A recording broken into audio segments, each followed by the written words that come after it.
வீடியோல வந்து எப்படி ஒரு ப்ராடக்ட்டுக்கு வந்து வாரண்டி ஆட் பண்றது பார்க்கலாம். ஃபர்ஸ்ட்டு வந்து நான் ப்ராடக்ட் வந்து இங்க செலக்ட் பண்ணி வச்சிருக்கேன். இந்த ப்ராடக்ட்டுக்கு தான் வந்து நான் வந்து ஒரு வாரண்டி இது பண்ண போறேன். ஸோ, அதுக்காக இந்த ஆக்ஷன்ல 3 டாட்ஸ் குடுத்துருக்காங்க. இந்த 3 டாட்ஸ் கிளிக் பண்ணிட்டு இபி வாரண்டி இருக்கு. ஸோ, இந்த ஆப்ஷன கிளிக் பண்ணனா இந்த பேஜ் வரும்.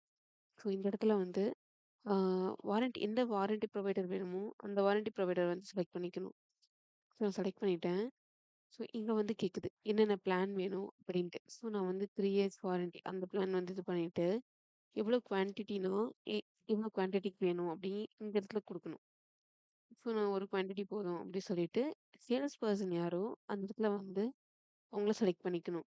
ஸோ, இந்த இடத்துல சேல்ஸ் பெர்சன் செலக்ட் பண்ணிட்டு கீழ தான் இருக்கும்.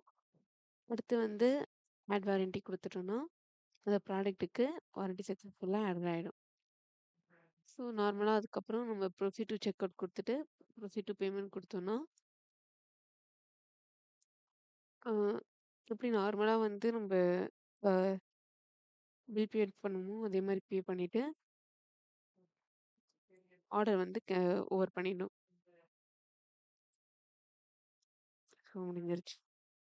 ஸோ பே குடுத்துட்டு, ஆர்டர் கம்ப்ளீட் குடுத்துட்டேன்னா, ஸோ இதுதான் வந்து ப்ராடக்ட்டுக்கு எப்படி வந்து வாரண்டி ஆட் பண்றதுக்கான வீடியோ. Thank you.